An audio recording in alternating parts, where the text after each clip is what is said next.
നമ്മുടെ പ്രിയപ്പെട്ട രണ്ട് നടന്മാർ മോഹൻലാലും മമ്മൂട്ടിയും നമ്മുടെ രാജ്യമാകെ സൈന്യത്തിന് ഈ ദൗത്യത്തിന് നേതൃത്വം നൽകിയ സൈനികർക്ക് അഭിവാദ്യം അർപ്പിക്കുകയാണ്. ഓപ്പറേഷൻ സിന്ദൂർ എന്ന സിന്ദൂരം തൂകുന്നൊരു ചിത്രം പങ്കുവച്ചുകൊണ്ട് മോഹൻലാലും ചെറിയൊരു കുറിപ്പുമായി മമ്മൂട്ടിയും തങ്ങളുടെ സൈന്യത്തിനുള്ള പിന്തുണ അറിയിക്കുകയാണ്. മമ്മൂട്ടി ഇങ്ങനെ കുറിക്കുന്നു: salute to our real heroes.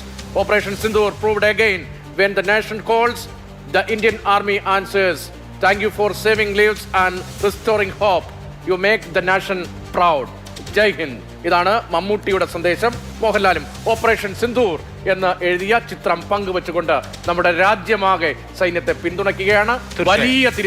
വലിയ തിരിച്ചടിയാണ് ഭീകരർക്ക് പാകിസ്ഥാന് നമ്മൾ നൽകിയിരിക്കുന്നത്. രാജ്യം ഒറ്റക്കെട്ടാണ് ഈ കാര്യത്തിൽ. ഒപ്പം ഐക്യരാഷ്ട്ര സഭയുടെ പ്രമേയം കൂടി ഉദ്ധരിച്ചാണ് വിക്രം മിശ്ര വിശദീകരിച്ചത്. ഐക്യരാഷ്ട്ര സഭ കണ്ടതുപോലെ തന്നെ ഇന്ത്യയുടെ പ്രതിരോധത്തിനുള്ള അവകാശം, ഇന്ത്യക്ക് നേരെ നടക്കുന്ന ആക്രമണങ്ങളെ പ്രിയംപ്റ്റ് ചെയ്യാനുള്ള അവകാശം, ഇത് രണ്ടും എടുത്തു പറഞ്ഞുകൊണ്ടാണ് പാകിസ്ഥാനിലെ 9 ടെറർ ക്യാമ്പുകളെ ലക്ഷ്യം വെച്ചുള്ള പ്രിസിഷൻ സ്ട്രൈക്ക് നടത്തിയത്. അതിൽ സാധാരണ ജനങ്ങൾ കൊല്ലപ്പെടരുത് എന്ന ജാഗ്രത ഉണ്ടായിരുന്നു. കൃത്യമായി ടെററിസ്റ്റുകളെ മാത്രം ലക്ഷ്യം വെച്ച് നടന്ന ആക്രമണമാണ്.